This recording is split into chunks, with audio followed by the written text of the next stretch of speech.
Eu sempre soube que Maurício me desprezava. Não precisava ser inteligente para perceber o jeito como ele desviava o olhar quando eu falava, ou como suspirava alto toda vez que minha filha Renata dizia que eu vinha almoçar no domingo. Mas nunca imaginei que ele seria capaz de me humilhar daquele jeito, na frente de estranhos, como se eu fosse um peso morto na vida dele. Você sabe o que é descobrir que sua própria família te vê como um fardo? Como um peso que precisa ser carregado até alguém ter coragem suficiente para te largar na beira da estrada. Eu descobri isso numa tarde de março de 2018, quando meu coração quase parou e meu genro mostrou quem realmente era. Feche os olhos e imagine a cena. Você está tendo um infarto, sua filha está desesperada e a única pessoa que pode te levar para o hospital te trata como um saco de lixo que precisa ser descartado o mais rápido possível. Foi exatamente isso que aconteceu comigo. Mas o que o Maurício não sabia, o que ninguém da minha família sabia, é que eu não era a velha indefesa que ele pensava. Sabe o que mais me doeu naquele momento? Não foi a dor no peito que me fez desmaiar no quintal. Foi perceber que, para o marido da minha filha, eu não passava de um estorvo. Uma sogra ultrapassada que plantava manjericão e fazia paçoca para os netos. Uma viúva que às vezes precisava de carona para o médico. O que ele não sabia é que essa velhinha inconveniente era dona de 40% da Unimed Regional São Paulo. E que ia usar cada centavo dessa fortuna para ensinar uma lição que ele jamais esqueceria. Vocês querem saber como uma doméstica aposentada conseguiu humilhar publicamente um genro arrogante e ainda sair por cima? Então sentem-se confortáveis, porque esta história vai mexer com vocês de um jeito que talvez não esperem. E no final, talvez se perguntem se eu fiz a coisa certa ou se fui longe demais. Para entender como tudo aconteceu, preciso que vocês me conheçam de verdade. Meu nome é Maria Candida Neves, tenho 72 anos. E para todo mundo do bairro Vila Madalena, em São Paulo, eu sou só mais uma viúva que vive numa casa térrea com um quintal cheio de plantas. Acordo todo dia às 6 da manhã, faço café forte do jeito que o Osvaldo gostava e rego meus manjericões antes do sol esquentar demais. Às terças, vou ao mercado do seu Joaquim. Às quintas-feiras, vou à igreja. E aos domingos, recebo a família para almoço. Pelo menos, era assim que minha rotina funcionava até março de 2018. Minha filha Renata, de 45 anos, é cabeleireira. Tem um salão pequeno, mas arrumadinho no bairro, e sempre foi uma menina esforçada. Casou com o Maurício há 15 anos, e eles me deram 2 netos, Caio, de 12 anos, e Luana, de 8. Crianças lindas, educadas, que me chamam de Vó Candida e adoram ouvir minhas histórias. O problema sempre foi o Maurício. Desde o primeiro dia que a Renata trouxe ele em casa, eu senti que havia algo de errado. Não era uma coisa que dava para botar o dedo, entende? Era mais uma sensação, um incômodo que ficava no peito quando ele me olhava com aquele sorrisinho de canto de boca. Maurício trabalha numa loja de autopeças, ganha razoavelmente bem e sempre fez questão de deixar claro que ele era o homem da casa que sustentava a família. Para ele, eu era uma sogra antiquada que não entendia nada da vida moderna. Quando eu opinava sobre alguma coisa, ele fazia aquela carinha de quem está aturando uma criança birrenta. Dona Maria, a senhora não entende como as coisas funcionam hoje em dia, ele dizia sempre, com aquele tom condescendente que me dava vontade de enfiar a colher de pau onde o sol não bate. Mas eu nunca revidava. Fingia que não percebia, sorria e mudava de assunto. Afinal, não queria criar problema entre ele e minha filha. A Renata parecia feliz, os netos gostavam do pai, e eu achava que podia suportar um genro mal educado para manter a harmonia familiar. O que nenhum deles imaginava é que por trás dessa fachada de velhinha plantadora de manjericão, eu tinha uma vida que eles nem sonhavam. Reuniões mensais com advogados, contadores e administradores de investimentos. Planilhas no computador, aplicativos bancários no celular e uma conta corrente que faria o Maurício engolir toda aquela arrogância junto com a saliva. Quando meu marido Osvaldo morreu, há 10 anos, todo mundo achou que eu ia me acabar de tristeza e pobreza. Mas o Osvaldo foi um homem inteligente. Além da casa quitada e algumas economias, ele me deixou participação na empresa do irmão dele, que cresceu muito depois que viraram fornecedores da Unimed. Com o tempo e alguns investimentos bem orientados, acabei comprando ações da própria operadora de saúde. Mas isso nunca foi assunto para a conversa de domingo. Para que ia contar? Para ouvir o Maurício me dar lição de como investir dinheiro? Para ver aquele brilhinho ganancioso nos olhos dele? Não, obrigada. Preferia minha vidinha simples e discreta, regando plantas e fazendo biscoitos para os netos. Até que, numa tarde de março, meu coração resolveu me pregar uma peça. E foi aí que descobri exatamente o que meu genro pensava de mim. A dor chegou do nada, como um raio em dia de céu limpo. Eu estava no quintal, regando os manjericões que plantei na jardineira que o Osvaldo fez para mim anos atrás, quando senti como se alguém tivesse enfiado uma faca no meio do meu peito e dado uma torcida. As pernas ficaram bambas, a regadeira caiu da minha mão, e eu me agarrei no parapeito da janela da cozinha para não desabar no chão. O mundo começou a girar, aquela sensação horrível de que tudo está saindo do lugar, e eu só conseguia pensar: meu Deus, será que chegou minha hora? Gritei por socorro com o pouco de voz que me restava, e por sorte, a vizinha Elsa estava pendurando roupa no varal. Ela pulou o murinho baixo que separa nossos quintais, coisa que só tinha feito uma vez, quando o gato dela fugiu, e me encontrou sentada no chão, encostada na parede, suando frio e com a respiração entrecortada. Maria, Maria, o que foi? Fala comigo. Acho que é o coração, Elsa. Liga para a Renata. A Elsa é dessas pessoas que funcionam bem em emergência.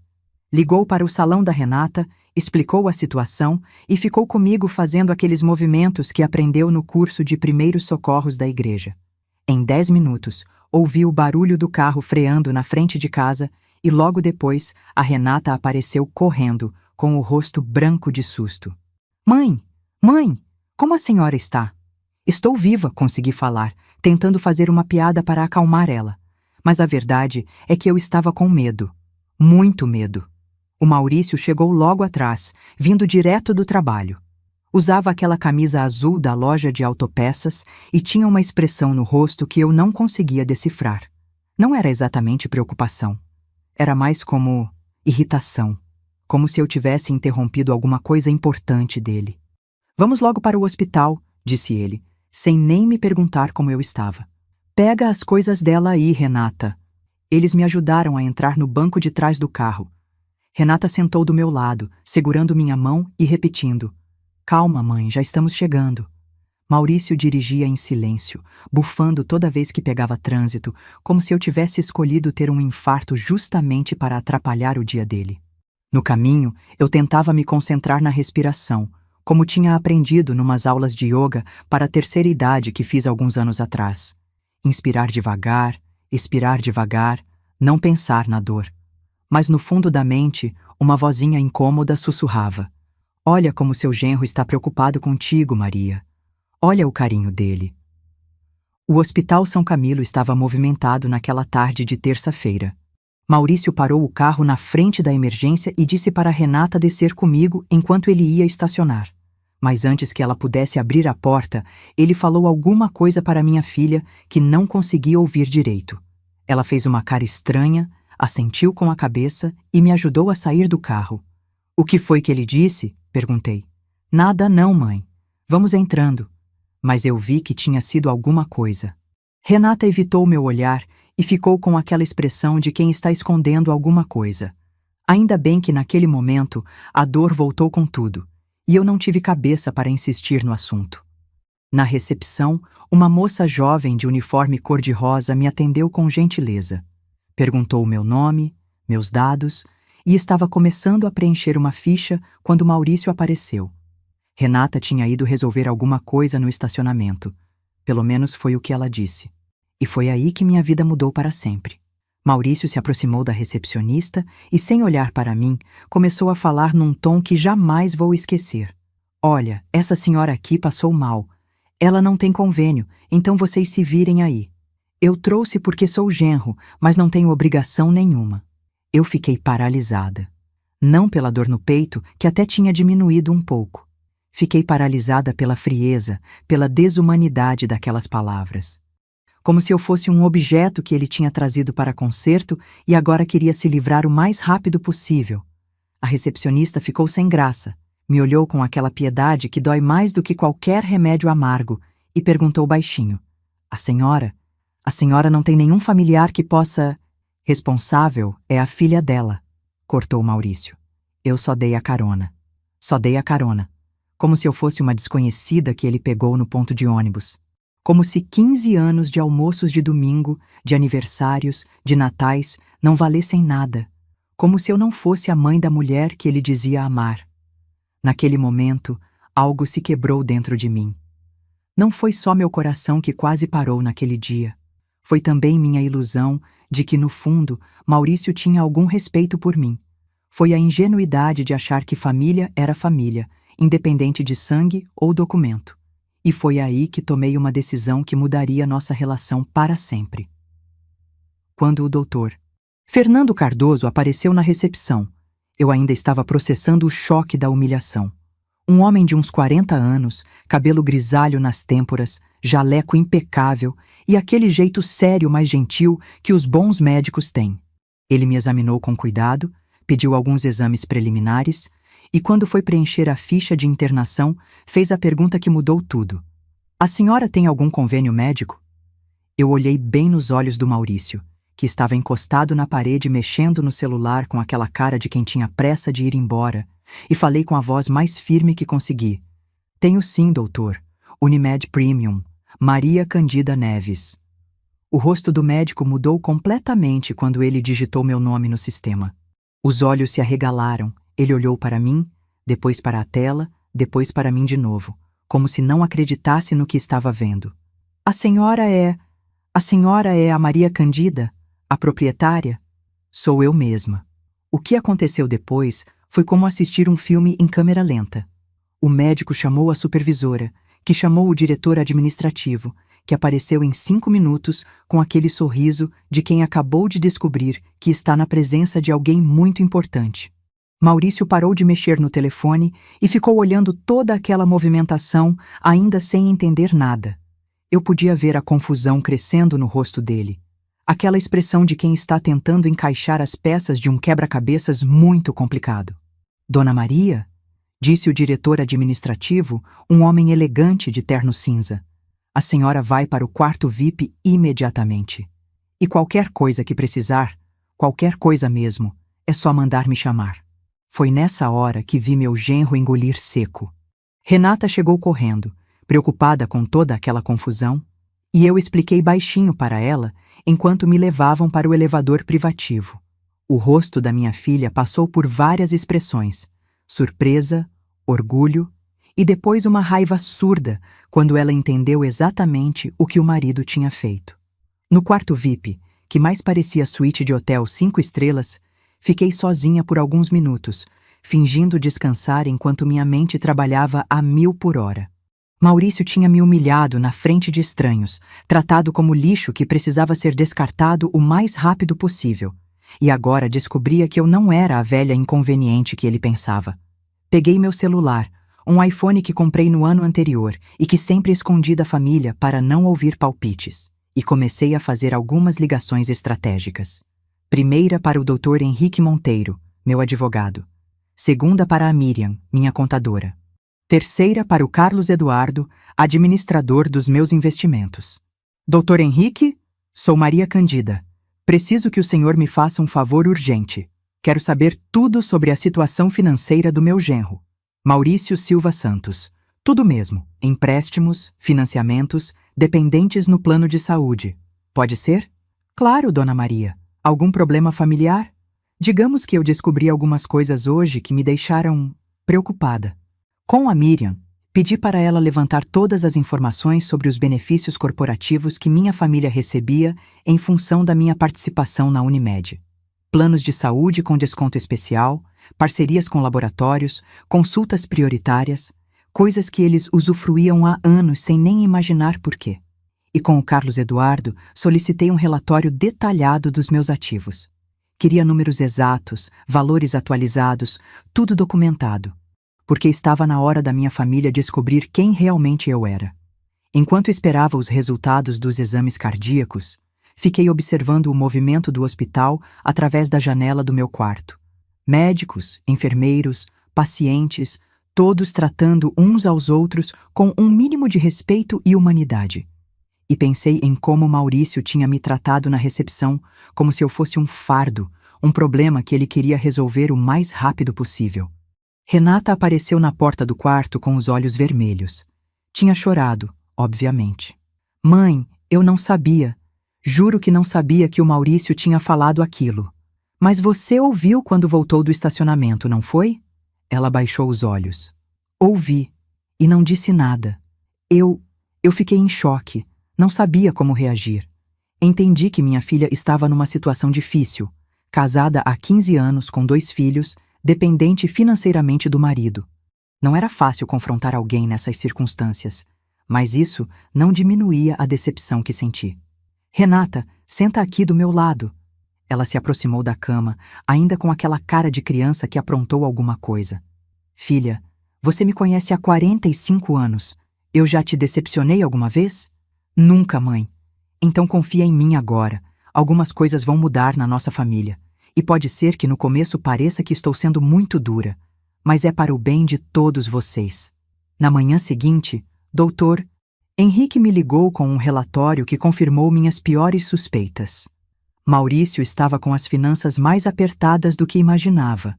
Tinha pego um empréstimo considerável no banco para cobrir dívidas do salão da Renata. Dívidas que ela nem sabia que existiam. E o que mais me irritou, havia usado como garantia o plano de saúde da família, aquele mesmo que conseguiu com desconto especial por ser familiar de acionista. Familiar de acionista. Eu quase ri da ironia quando ouvi isso. E tem mais, Dona Maria, continuou o advogado. Descobri que ele anda comentando no trabalho que a senhora não tem muito tempo de vida e que ele está organizando as coisas para quando isso acontecer. Senti uma pontada no peito que não tinha nada a ver com problemas cardíacos. Meu genro não só me desprezava, como também estava fazendo planos para minha morte, planejando como se livrar definitivamente do fardo que eu representava para ele. Doutor, Henrique, preciso que o senhor faça outra coisa para mim. Diga, quero uma investigação completa sobre o relacionamento do Maurício com minha filha. Se ele tem outras mulheres, se anda gastando dinheiro com besteira, se está escondendo alguma coisa dela. Quero saber de tudo. A senhora suspeita de alguma coisa específica? Suspeito que um homem capaz de humilhar a sogra doente na frente de estranhos é capaz de qualquer coisa.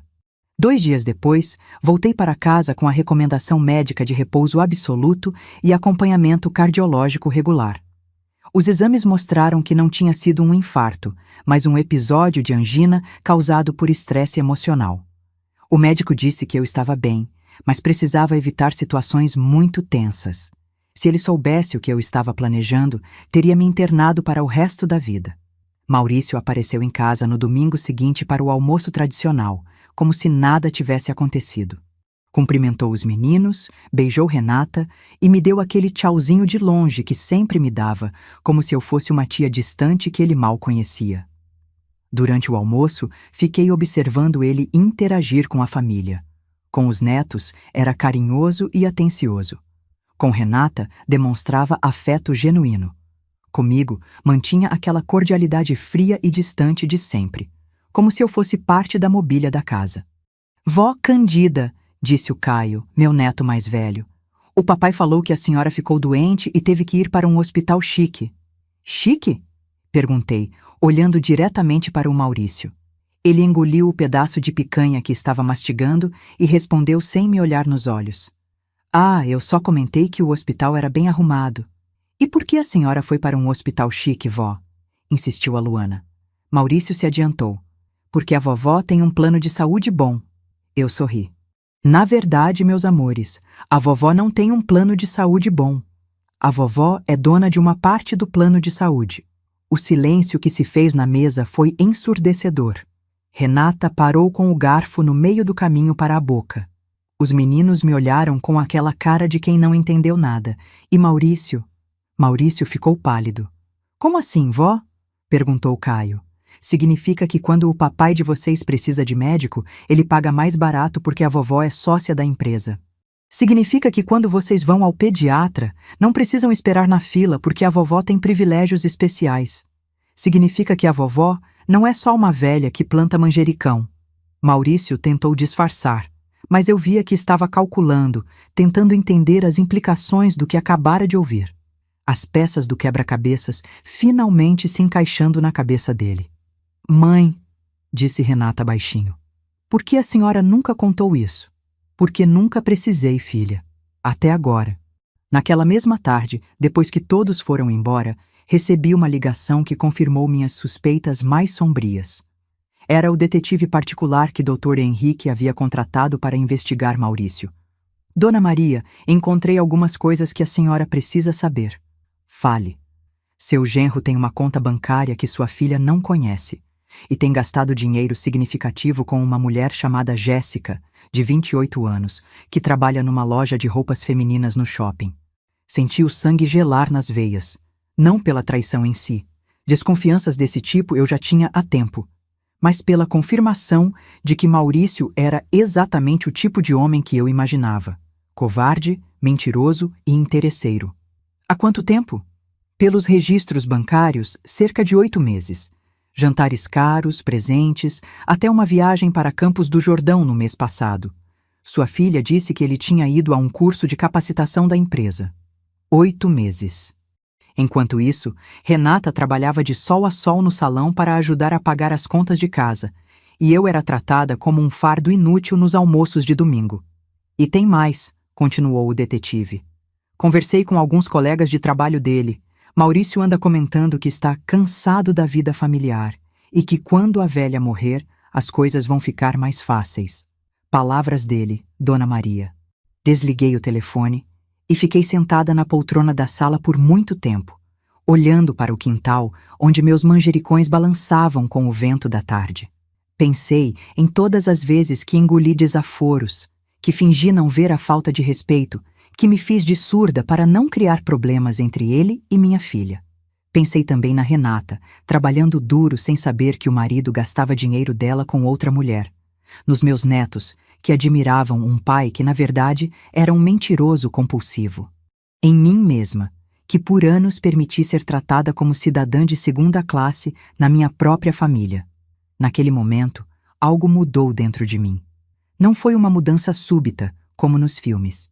Foi mais como uma porta se fechando devagar, com um clique definitivo. A Maria Candida, que aceitava desaforos em silêncio, morreu naquela tarde de domingo. E no lugar dela, nasceu alguém que eu não conhecia muito bem ainda, mas que estava disposta a fazer o que fosse necessário para restabelecer o equilíbrio. Peguei meu celular e liguei para Dr. Henrique. Doutor, é Maria Cândida. Preciso que o senhor prepare alguns documentos para mim. Que tipo de documentos? Quero cancelar todos os benefícios corporativos da minha família. Planos de saúde, descontos, parcerias, tudo. Quero também uma procuração para administrar os bens que estão em nome conjunto com minha filha. E preciso de uma auditoria completa no salão de beleza dela. Dona Maria, tem certeza? Essas medidas vão causar um impacto significativo na vida deles. Tenho certeza absoluta. E doutor? Sim? Quero que tudo seja feito de forma legal e irreversível. Quando eu decidir reverter, se decidir reverter, quero que seja uma escolha minha, não uma obrigação. Entendido. Vou preparar tudo. Naquela noite, pela primeira vez em anos, dormi profundamente. Sem pesadelos, sem insônia, sem aquela sensação de que algo estava errado no mundo. Porque pela primeira vez em muito tempo, eu estava no controle da situação. Na manhã seguinte, comecei a executar um plano que vinha se formando na minha cabeça desde o momento em que Maurício me humilhou na recepção do hospital. Um plano que ia ensinar para ele e para toda a minha família que respeito não é opcional e que algumas lições só se aprendem quando dói no bolso. Na segunda-feira seguinte, liguei para o Dr. Henrique às 8 da manhã em ponto. Tinha dormido pouco, mas minha mente estava cristalina, funcionando com uma precisão que eu não sentia há anos. Era como se toda aquela raiva represada tivesse se transformado em combustível puro para minha inteligência. Doutor, os documentos estão prontos? Sim, Dona Maria, mas preciso alertá-la de que as consequências serão imediatas. Assim que eu protocolar o cancelamento dos benefícios, os planos de saúde da família serão suspensos em 24 horas. Perfeito. E a auditoria do salão? Já está em andamento. Minha contadora encontrou algumas irregularidades interessantes. Parece que seu genro tem usado o CNPJ do estabelecimento para fazer compras pessoais, declarando como despesas empresariais. Sorri sozinha. Maurício não era apenas um genro desrespeitoso e um marido infiel. Era também um pequeno fraudador. Isso tornava tudo mais fácil. Doutor Henrique, quero que o senhor prepare mais um documento. Uma carta formal comunicando essas irregularidades fiscais para a Receita Federal. Mas não protocolem ainda. Guardem como garantia. Dona Maria, isso é justiça, doutor. Um homem que trata a sogra como lixo e rouba da própria esposa merece conhecer as consequências dos próprios atos. 2 horas depois, recebi a ligação que estava esperando. Era Renata, aos prantos. Mãe, aconteceu uma coisa terrível. O plano de saúde foi cancelado do nada. Eles disseram que foi por decisão da proprietária. A senhora sabe de alguma coisa? Fingi surpresa. Cancelado? Como assim, filha? Todos os planos da família. O meu, do Maurício, das crianças. E o pior é que o Caio estava com consulta marcada com o ortopedista hoje à tarde por causa do joelho. Agora vamos ter que pagar particular. Nossa, que situação complicada. Você não tem ideia do que pode ter acontecido? Nenhuma. O Maurício está desesperado. Disse que vai no hospital hoje para tentar resolver. Após desligar, peguei meu iPhone e mandei uma mensagem para o diretor administrativo do Hospital São Camilo. Senhor Roberto, se meu genro Maurício Silva Santos aparecer aí hoje pedindo para reativar os planos da família, por favor me ligue antes de tomar qualquer decisão. Muito obrigada, Maria Candida Neves. A resposta veio em 5 minutos. Claro, Dona Maria. Qualquer coisa que envolva sua família será comunicada diretamente à senhora. Passei o resto da manhã regando meus manjericões e organizando mentalmente os próximos passos. Maurício provavelmente tentaria resolver a situação usando seu charme masculino e alguma história inventada, mas descobriria que, no mundo dos negócios, o dinheiro fala mais alto que qualquer lábia. Às 2 da tarde, meu telefone tocou. Dona Maria, aqui é Roberto, do São Camilo. Seu genro esteve aqui há pouco pedindo para conversar comigo sobre a reativação dos planos. Disse que houve um mal-entendido. E o que o senhor respondeu? Que todas as decisões relacionadas aos benefícios corporativos dependem de autorização da proprietária. Ele ficou bastante alterado quando soube que a senhora teria que aprovar pessoalmente qualquer mudança. Como assim alterado? Ele... usou algumas palavras inadequadas para se referir à senhora. Tive que pedir para ele se retirar do hospital. Perfeito. Maurício estava perdendo a compostura, mostrando sua verdadeira face para pessoas importantes. Cada explosão de raiva dele fortalecia minha posição e enfraquecia qualquer simpatia que pudesse ter. Roberto, muito obrigada por me manter informada. E, por favor, registre no sistema que eu gostaria de ser comunicada sobre qualquer tentativa futura de contato da família Silva Santos. Certamente, Dona Maria. No final da tarde, Renata apareceu em casa com os olhos inchados de tanto chorar. Maurício não tinha vindo. Provavelmente estava se escondendo da vergonha de ter perdido a linha no hospital. Mãe, a senhora precisa me ajudar. Não sei o que fazer. Senta aqui, filha. Conta tudo para mim. O Maurício foi no hospital tentar resolver o problema do plano. Mas parece que ele discutiu com o diretor e foi praticamente expulso de lá. Agora não sei como vamos pagar as contas médicas das crianças. Fingi surpresa e preocupação. Discutiu? Mas por quê? Não sei direito. Ele chegou em casa falando que foi tudo um mal-entendido, que alguém está querendo prejudicar nossa família. Mãe, será que a senhora poderia conversar com quem cancelou os planos? Explicar nossa situação? Peguei a mão da minha filha entre as minhas. Renata, preciso que você entenda uma coisa. Eu não cancelei os planos por maldade. Cancelei porque descobri algumas coisas sobre o Maurício que me deixaram muito decepcionada. Que coisas? Coisas que talvez você também devesse saber. Vi o medo crescer nos olhos da Renata. Aquele medo que toda mulher casada conhece, o de descobrir que a vida que construiu está construída sobre mentiras. Que tipo de coisas, mãe? Filha, você sabe onde o Maurício estava no fim de semana passado? Aquele que ele disse que ia visitar o irmão em Santos? Claro, foi encontrar o Rogério para resolver uns negócios da oficina. Peguei meu celular e mostrei algumas fotos que o detetive particular tinha me enviado. Maurício numa pousada romântica em Campos do Jordão, acompanhado de uma loira jovem de vestido vermelho. Renata ficou branca como papel. Pegou o telefone com as mãos tremendo e ampliou as imagens, como se quisesse ter certeza de que não estava vendo errado. Quem é essa mulher? Jéssica, 28 anos. Trabalha numa loja de roupas femininas no shopping. E pelo que descobri, não é a primeira vez que eles viajam juntos. Minha filha começou a chorar daquele jeito silencioso que parte o coração de qualquer mãe. Lágrimas grossas escorrendo pelo rosto, soluços contidos.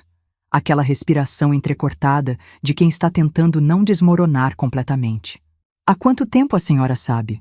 Descobri na semana passada, quando mandei investigar por que ele me tratou daquele jeito no hospital. Uma coisa levou a outra. E por que não me contou antes?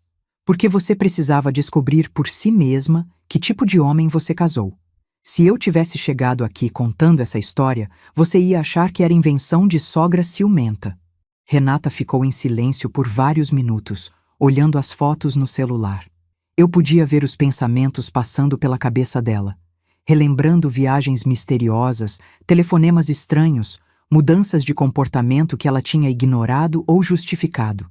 Mãe, e agora? Agora você toma uma decisão. Ou você continua fingindo que não sabe de nada e aceita viver numa mentira, ou você enfrenta a situação e decide o que quer fazer da sua vida. Mas e as crianças? E o salão? Eu não tenho como me sustentar sozinha. Filha, você acha que eu ia deixar você e meus netos desamparados? Claro que não. Mas primeiro, você precisa decidir se quer continuar casada com um homem que te trai e me desrespeita. Deixei essas palavras produzirem efeito. Renata precisava processar tudo isso sozinha, chegar às próprias conclusões. Se eu pressionasse demais, ela podia se revoltar e defender o marido por instinto. Mãe, posso ficar aqui hoje à noite? Não quero ver o Maurício agora. Claro, filha. Sua cama está sempre pronta. Naquela noite, enquanto Renata dormia no quarto dela, que mantive exatamente como era quando ela saía de casa aos 20 anos, fiquei acordada planejando os próximos movimentos. Maurício descobriria logo que a esposa sabia da traição. E quando descobrisse, provavelmente tentaria me culpar por destruir o casamento deles. Era exatamente o que eu queria. Na manhã seguinte, Maurício apareceu em casa às 7 horas. Tocou a campainha com insistência, acordando a vizinhança inteira. Quando abri a porta, encontrei um homem desesperado. Cabelo despenteado, barba por fazer, olhos vermelhos de quem não dormiu. Onde está a Renata? Bom dia para você também, Maurício. Dona Maria, não estou para brincadeira. Minha esposa não dormiu em casa ontem. Onde ela está? Está aqui, dormindo, e vai continuar dormindo até decidir se quer falar com você ou não. A senhora não pode fazer isso, separar um casal.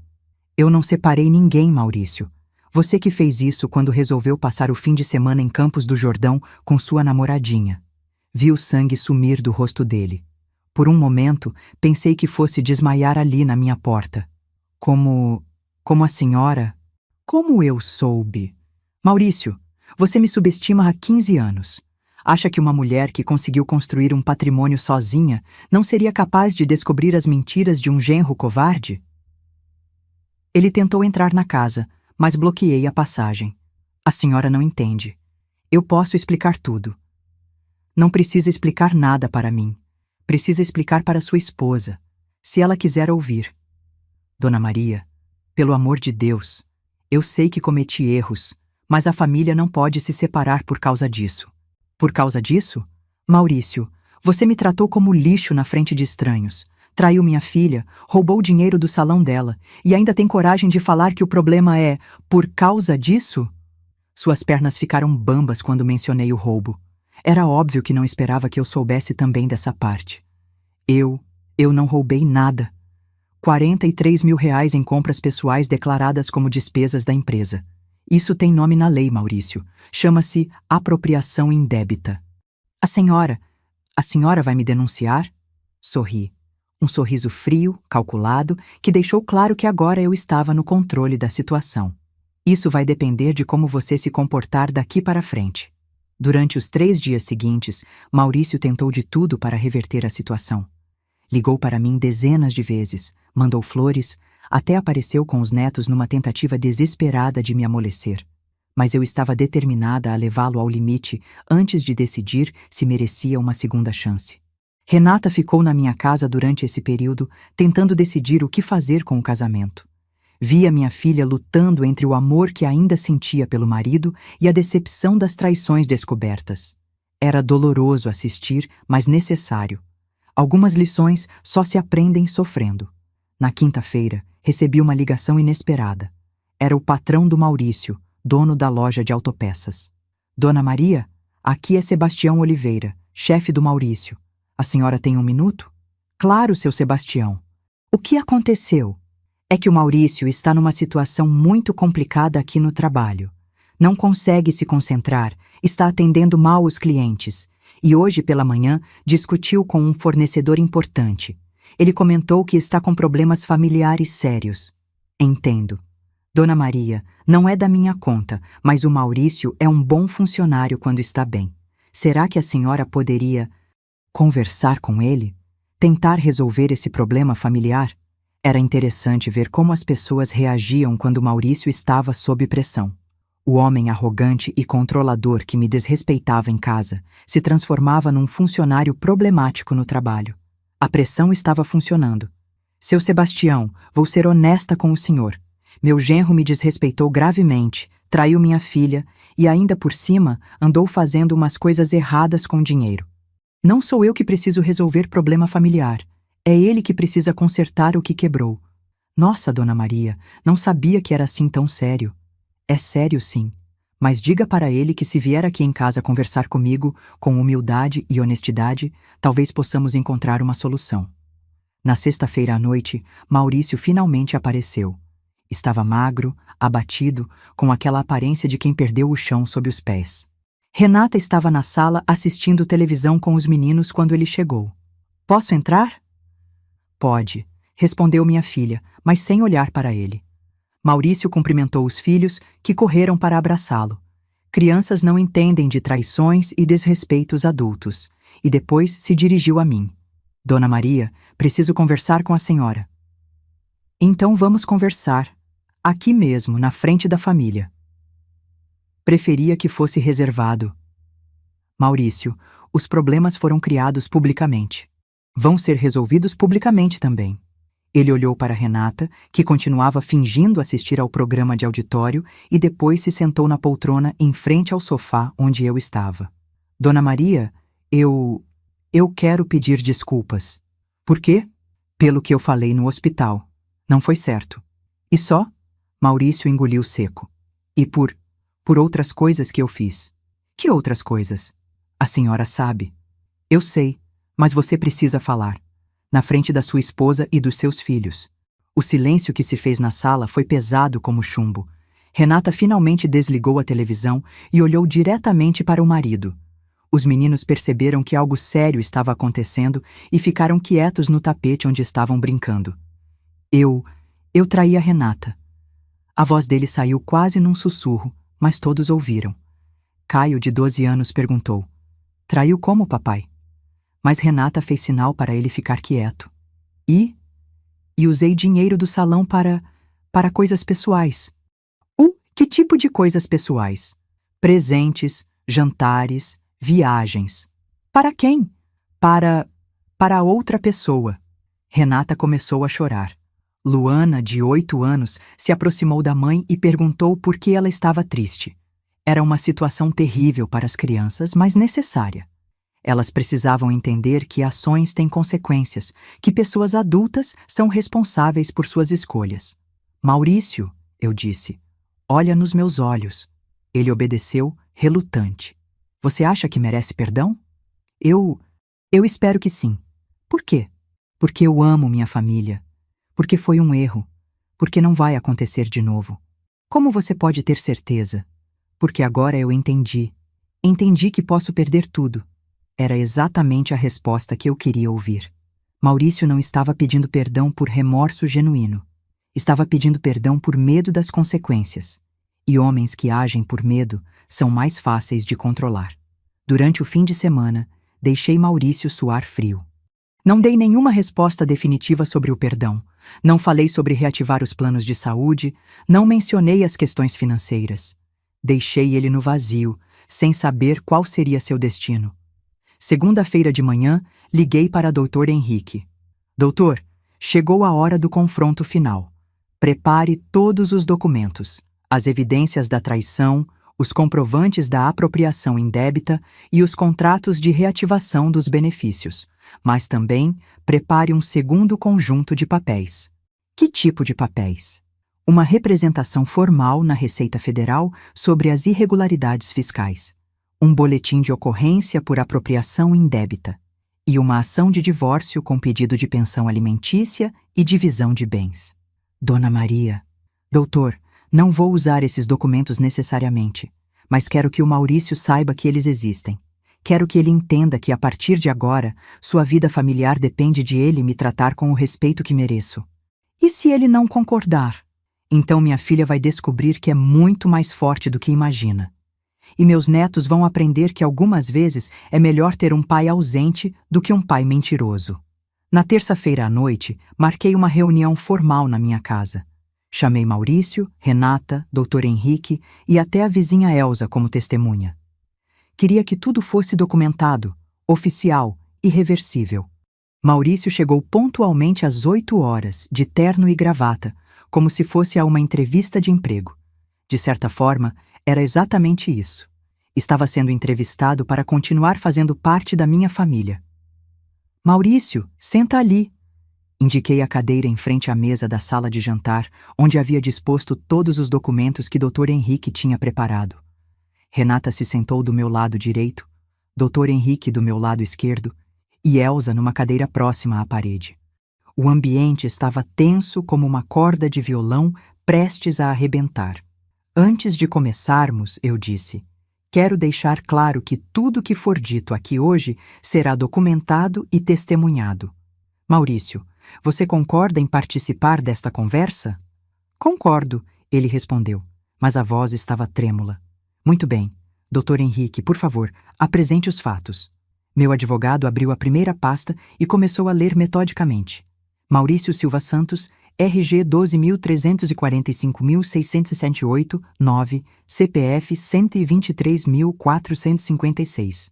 789.00 é acusado de: primeiro, apropriação indébita de 43.247,83 do estabelecimento comercial Salão Renata Bela, através de compras pessoais declaradas indevidamente como despesas empresariais.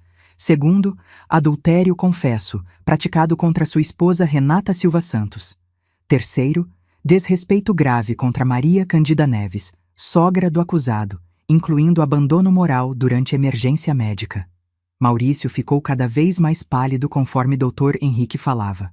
Renata olhava para o próprio colo, tentando controlar as lágrimas. Elza anotava tudo num caderninho como uma secretária eficiente. As evidências incluem, continuou o advogado, fotografias, extratos bancários, depoimentos de terceiros e confissão verbal do próprio acusado, realizada na presença de sua família em 18 de março de 2018. Dr. Henrique, eu interrompi, explique para o Maurício quais são as opções dele. Opção número 1. O senhor aceita as condições que serão apresentadas pela senhora Maria Candida e cumpre rigorosamente todos os termos do acordo de reparação. Opção número 2. Todos esses documentos são protocolados nas autoridades competentes amanhã pela manhã, e o senhor enfrenta as consequências legais dos seus atos. Maurício tentou falar, mas fiz sinal para ele ficar quieto. Ainda não acabamos. Dr. Henrique, mostre para ele o que acontece se ele escolher a opção número 2. Meu advogado abriu a segunda pasta. Representação na Receita Federal por sonegação fiscal. Boletim de ocorrência por apropriação indébita. Ação de divórcio com pedido de indenização por danos morais. E cancelamento definitivo de todos os benefícios corporativos relacionados à família Silva Santos. Isso significa, eu expliquei, que além de enfrentar a justiça, você perderia a esposa, a convivência com os filhos e ainda teria que pagar uma pensão calculada sobre um salário que talvez não tenha mais, porque duvido que seu patrão mantenha um funcionário investigado por crime contra o patrimônio. O silêncio na sala era opressivo. Maurício olhava para os documentos como se fossem cobras venenosas prontas para atacá-lo. E qual é a opção número 1? Ele perguntou com a voz embargada. Sorri. Finalmente chegáramos ao momento que eu havia planejado durante 2 semanas. O momento em que Maurício descobriria que desrespeitar uma velha que planta manjericão pode custar muito mais caro do que ele jamais imaginou. A opção número 1 é simples, Maurício. Comecei, organizando os papéis na mesa com a calma de quem tem todo o controle da situação. Você vai se submeter a um acordo de reparação que eu elaborei pessoalmente. E vai cumprir cada cláusula dele durante os próximos 2 anos. Peguei uma folha datilografada. Tinha pedido para Dr. Henrique usar máquina de escrever para dar mais solenidade ao documento. E comecei a ler em voz alta. Primeira cláusula. O senhor vai devolver integralmente os 43.247,83 que desviou do salão da sua esposa, em parcelas mensais de R$ 1.200, descontadas diretamente do seu salário. Maurício engoliu seco. Era quase 1/3 do ordenado dele. Segunda cláusula. O senhor vai pedir desculpas formais para toda a equipe médica do Hospital São Camilo que presenciou sua falta de respeito comigo, na frente da sua família. Terceira cláusula. Todos os domingos, sem exceção, o senhor comparecerá ao almoço nesta casa. E quando eu estiver falando, o senhor escutará com atenção e respeito. Vi que Renata levantou os olhos pela primeira vez desde que a reunião começou.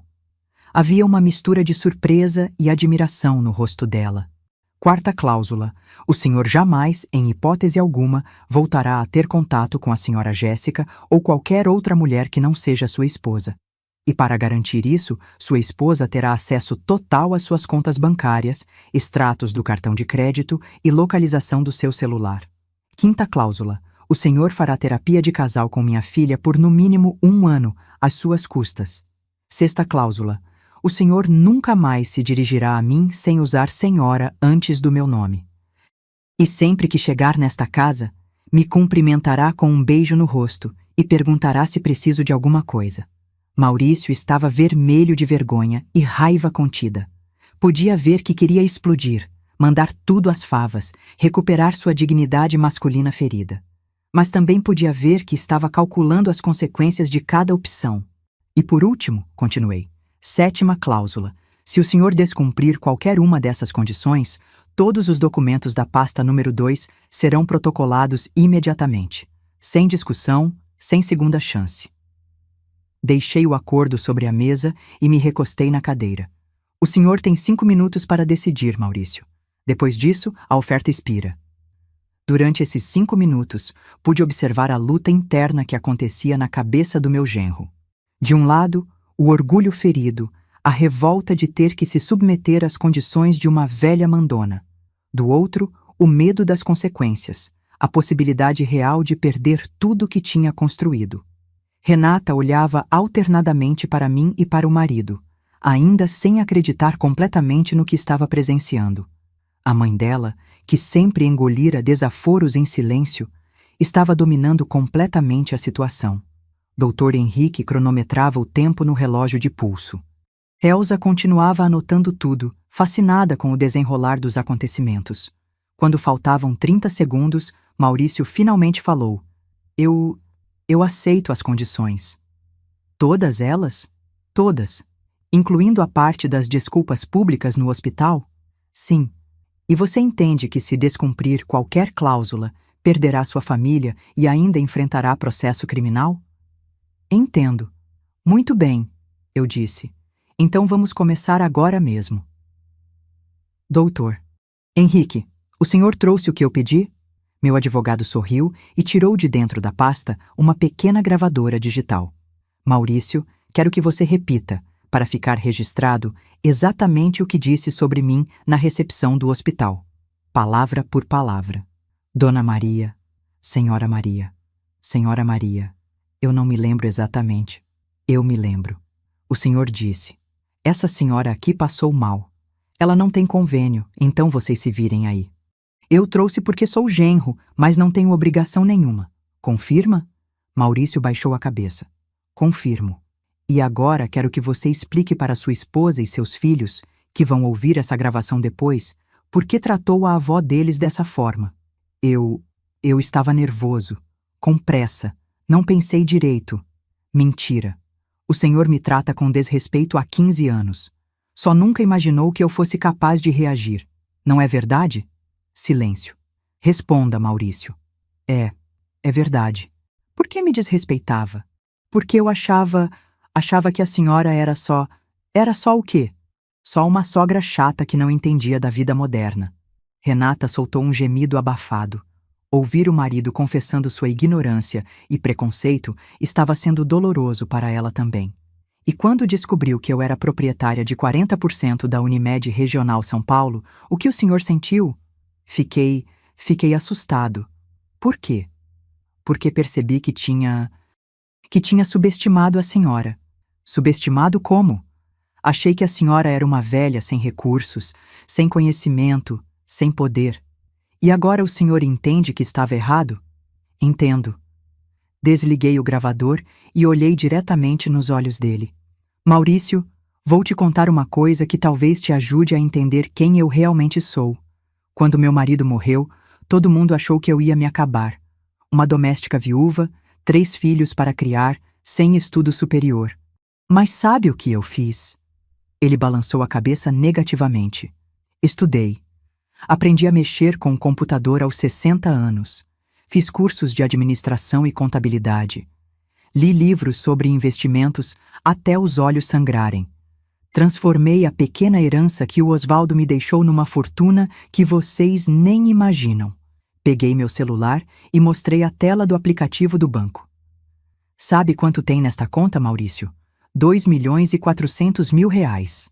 Sem contar os investimentos em ações, títulos e participações em empresas. Vi os olhos dele se arregalarem. Renata também ficou boquiaberta. Isso significa que eu poderia comprar 10 salões de beleza como o da minha filha. Poderia pagar a faculdade dos meus netos nas melhores universidades do país. Poderia viajar pelo mundo inteiro se quisesse. Fiz uma pausa dramática. Mas prefiro ficar aqui, na minha casinha simples, plantando manjericão e fazendo biscoitos para a família. Sabe por quê? Maurício estava mudo. Porque família é o que importa. Porque não adianta ter dinheiro se não tiver pessoas para compartilhar a vida. Porque acredito que pessoas podem mudar, podem aprender, podem se tornar melhores. Olhei diretamente para ele.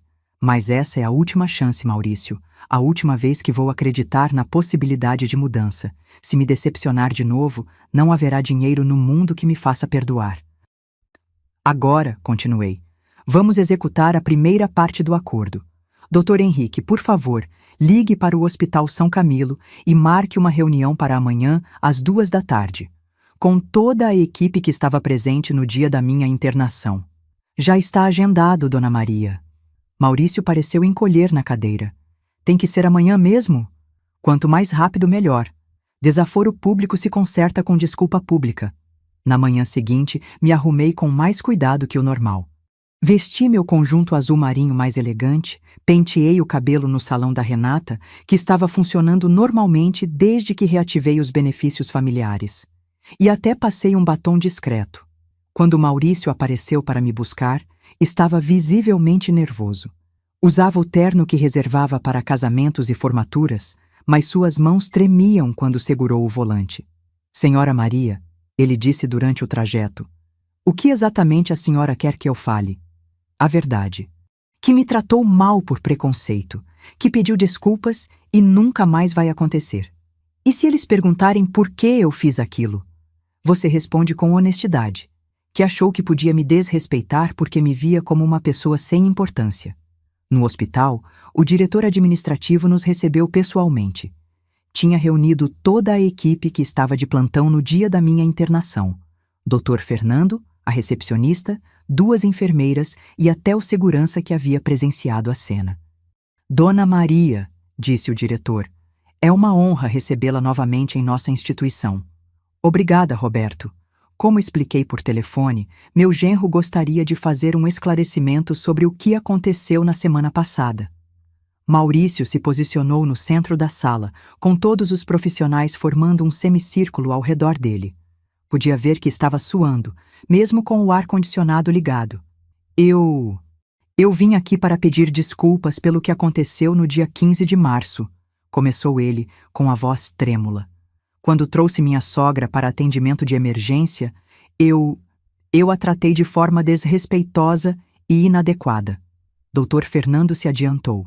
Senhor Maurício, todos nós ficamos chocados com o que presenciamos naquele dia. Eu sei, doutor, e quero deixar claro que agi daquela forma por ignorância e preconceito. Achei que minha sogra era uma pessoa sem recursos, sem importância e que podia tratá-la como um fardo. A recepcionista, uma moça jovem chamada Carla, disse: Senhor, aquilo foi muito constrangedor para todos nós. Tem razão, Carla. E descobri depois que minha sogra não é apenas uma pessoa digna de respeito, como todas são, mas também é proprietária desta instituição, o que torna meu comportamento ainda mais vergonhoso. O diretor interveio. Senhor Maurício, o que importa não é a posição social ou financeira da sua sogra. O que importa é que ela é um ser humano que merece dignidade. Exato, concordou Maurício. E por isso quero me comprometer, na frente de todos vocês, a nunca mais desrespeitar minha sogra ou qualquer outra pessoa idosa. Aprendi uma lição que vou levar para o resto da vida. Dr. Fernando se aproximou e estendeu a mão. Senhor Maurício, admiro sua coragem de vir aqui reconhecer o erro. Isso mostra caráter. Quando saímos do hospital, Maurício estava visivelmente emocionado.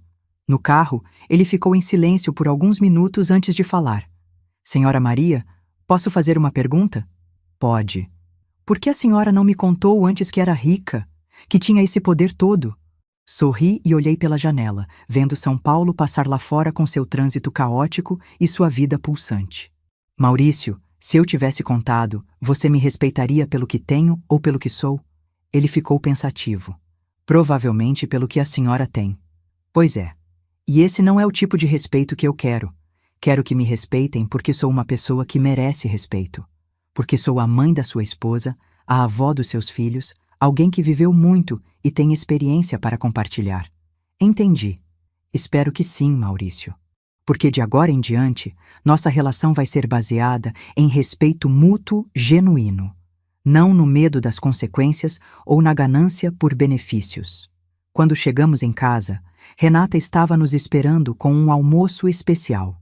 Pela primeira vez em 15 anos, vi meu genro se aproximar de mim, me dar um beijo no rosto e perguntar: Senhora Maria, posso ajudá-la em alguma coisa? Pode sim, Maurício.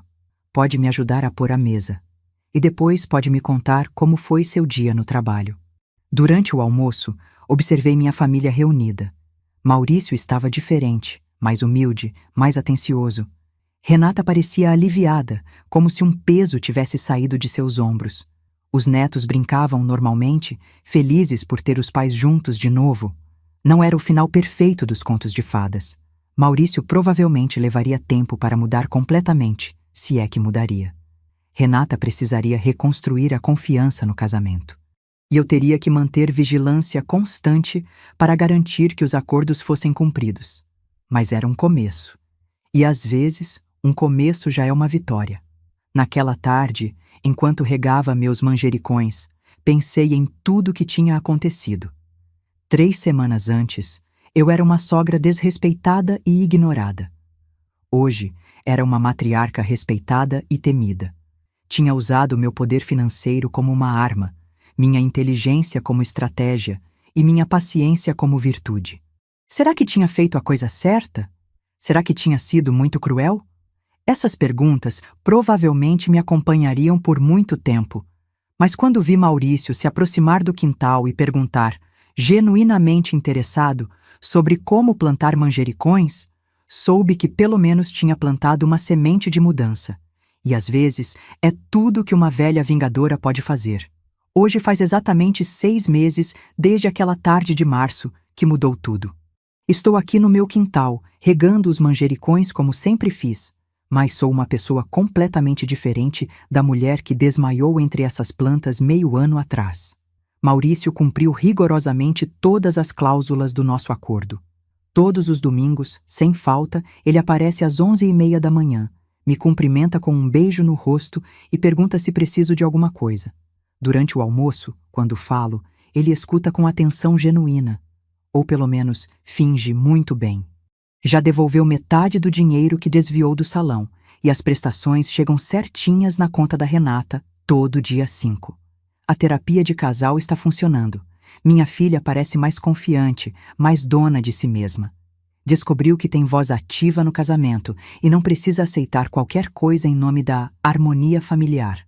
O psicólogo deles, Dr. Carlos, me disse numa conversa informal que raramente viu um casal se reconstruir de forma tão consistente depois de traumas tão profundos. Os netos voltaram ao pediatra de sempre, com o plano de saúde reativado. Caio até me agradeceu por ter ajudado o papai a ficar mais educado. Crianças percebem tudo, mesmo que não entendam completamente. Mas se querem saber a verdade real, que não conto para ninguém da família, eu não sinto a satisfação que esperava sentir. Todas as noites, antes de dormir, fico pensando se fui longe demais. Se usar meu poder financeiro para humilhar um homem foi realmente justiça ou apenas vingança disfarçada de lição de moral. Se destruir o orgulho de alguém pode ser considerado educação ou apenas crueldade refinada. Maurício mudou, isso é inegável. Mas mudou por amor ou por medo? E qual é a diferença, no final das contas, se o resultado é o mesmo? Às vezes, quando o vejo forçar aquele sorriso respeitoso, quando o ouço chamar Senhora Maria com aquela reverência exagerada, sinto uma pontada de algo que não consigo identificar. Não é remorso exatamente. É mais como vazio. Como se tivesse vencido uma guerra que não precisava ser travada.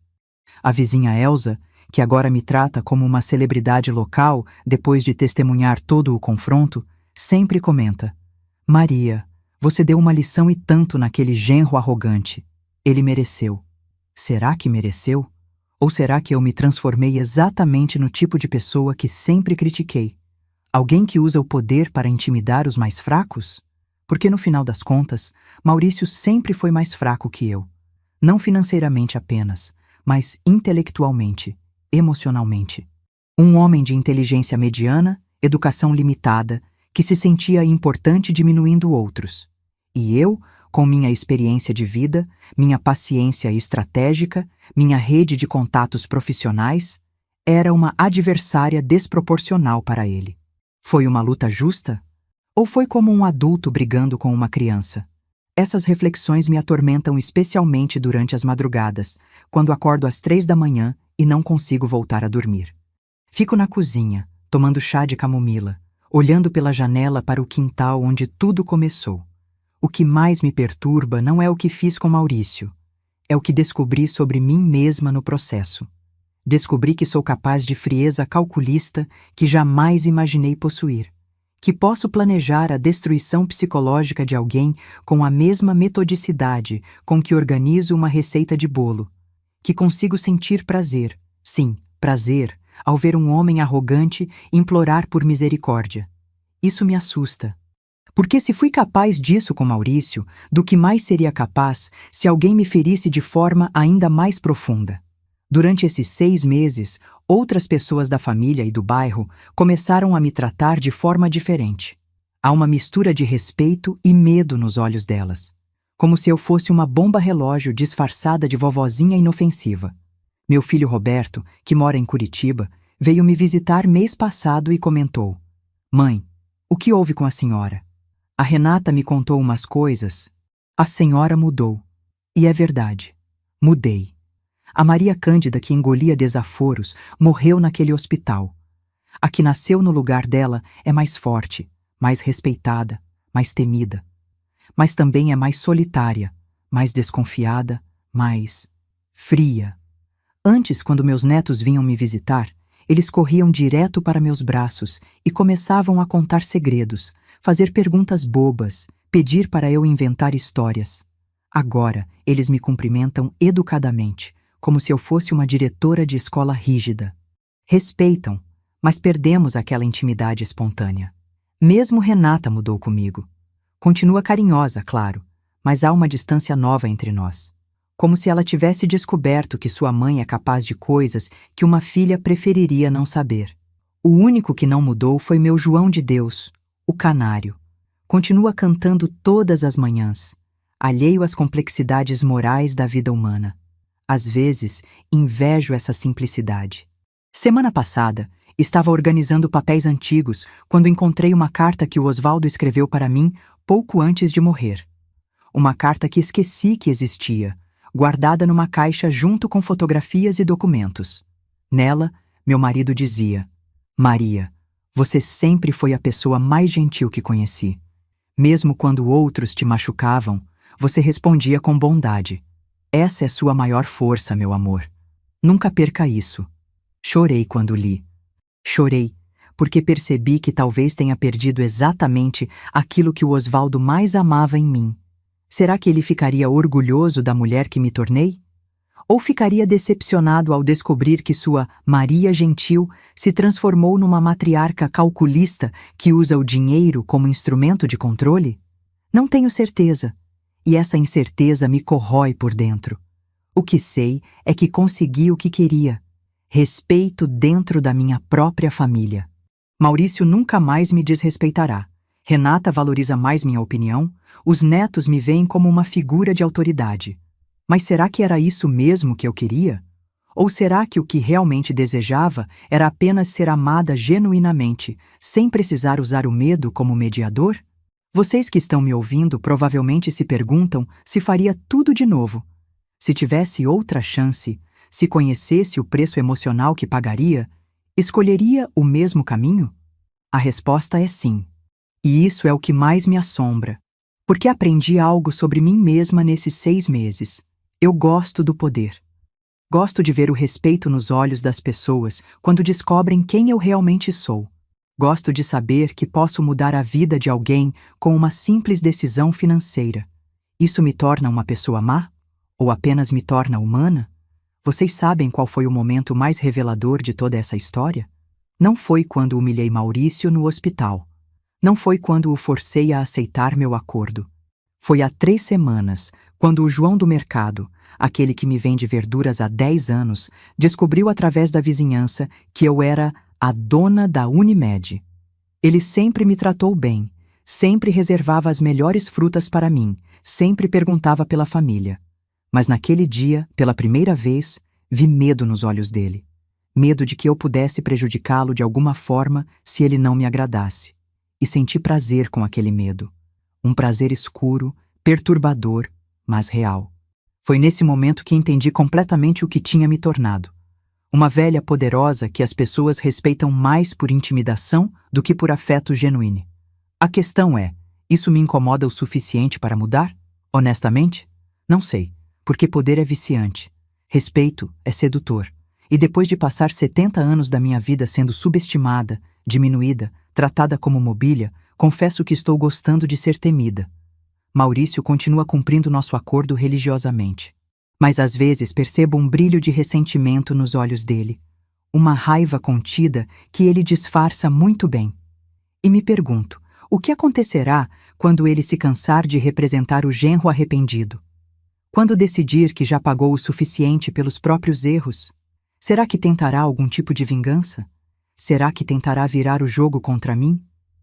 Estranhamente, essa possibilidade não me assusta. Na verdade, quase me excita.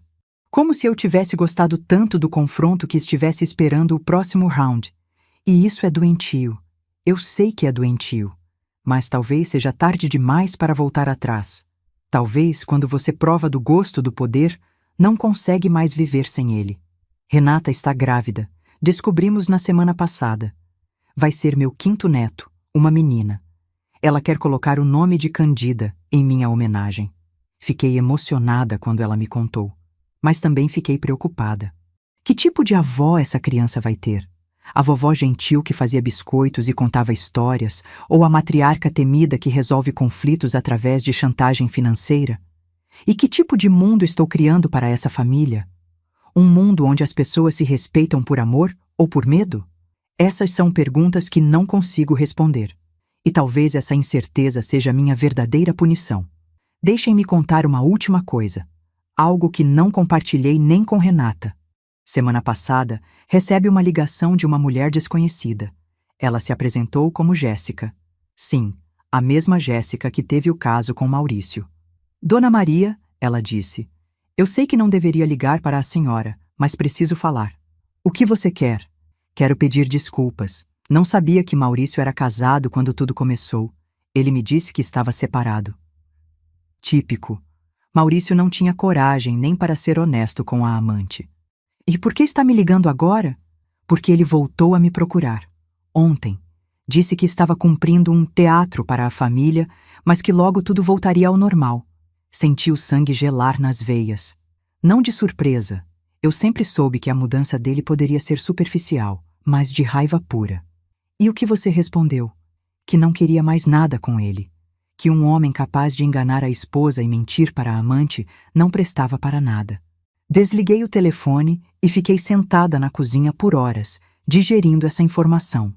Maurício estava apenas representando. Fingia-de no arrependimento, cumprindo nosso acordo como uma penitência temporária, esperando que eu baixasse a guarda para voltar à vida de traições e mentiras. Vocês querem saber o que senti? Alegria. Alegria pura. Porque isso significava que o jogo não tinha acabado. Que eu teria mais uma oportunidade de usar meu poder, de aplicar minha inteligência estratégica, de sentir aquela adrenalina do confronto. E é aí que percebi que me tornei exatamente aquilo que mais temia. Uma pessoa que precisa de conflito para se sentir viva. Por enquanto não disse nada para Renata. Não mostrei as cartas que tenho na manga. Estou deixando Maurício se sentir seguro, confiante de que me enganou. Mas quando ele menos esperar, talvez durante um almoço de domingo, na frente de toda a família, vou revelar que sei de tudo. E desta vez, não haverá acordo. Não haverá segunda chance. Desta vez, será guerra total. Vocês acham que isso me faz uma pessoa má? Ou apenas uma pessoa que aprendeu que, neste mundo, ou você come ou é comido? Eu costumava plantar manjericões por amor às plantas, pelo prazer de ver algo crescer e florescer. Agora, planto porque gosto de controlar cada aspecto do crescimento, de decidir quais mudas vivem e quais morrem. É uma mudança sutil, mas profunda, e talvez seja irreversível. A verdade é que descobri algo perturbador sobre mim mesma. Eu sou boa demais nisso. Boa demais em manipular, em planejar, em usar as fraquezas das pessoas contra elas mesmas. E quando você descobre que tem um talento natural para algo, mesmo que seja algo moralmente questionável, é difícil não querer usá-lo. Então, deixo um aviso para vocês, especialmente para aqueles que pensam que podem desrespeitar pessoas idosas por achá-las fracas e indefesas. Cuidado, muito cuidado, porque alguns de nós passamos a vida inteira aprendendo, observando, acumulando recursos e conhecimento. E quando finalmente decidimos usar esse poder, vocês descobrem que subestimaram completamente o adversário. Maurício me subestimou porque viu apenas uma velha que plantava manjericões. Não viu a inteligência afiada, a paciência estratégica, os recursos financeiros, a rede de contatos profissionais. Quantas outras velhinhas inofensivas vocês conhecem que podem estar escondendo segredos semelhantes? Quantas sogras que vocês desrespeitam podem estar planejando silenciosamente sua ruína? Quantas avós que vocês ignoram podem ter o poder de mudar suas vidas com uma simples decisão? Pensem nisso e lembrem-se, respeito não é opcional, é obrigatório.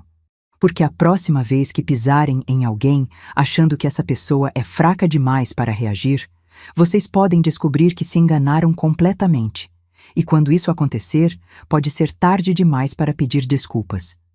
Meus manjericões nunca estiveram tão bonitos. Deve ser porque agora os rego com uma satisfação diferente, sabendo que conquistei algo que dinheiro nenhum compra: o poder de fazer as pessoas me respeitarem, mesmo que seja pelo motivo errado. Mesmo que o preço tenha sido minha própria alma. Às vezes, a vingança é um prato que se serve frio. Mas cuidado! Quem cozinha esse prato pode acabar se envenenando no processo. E eu ainda não sei se valeu a pena. Talvez nunca saiba. Mas uma coisa é certa: nunca mais serei apenas uma velha que planta manjericões. Para o bem ou para o mal, me tornei algo muito mais perigoso. Me tornei uma velha que sabe exatamente o poder que tem e que não tem medo de usá-lo.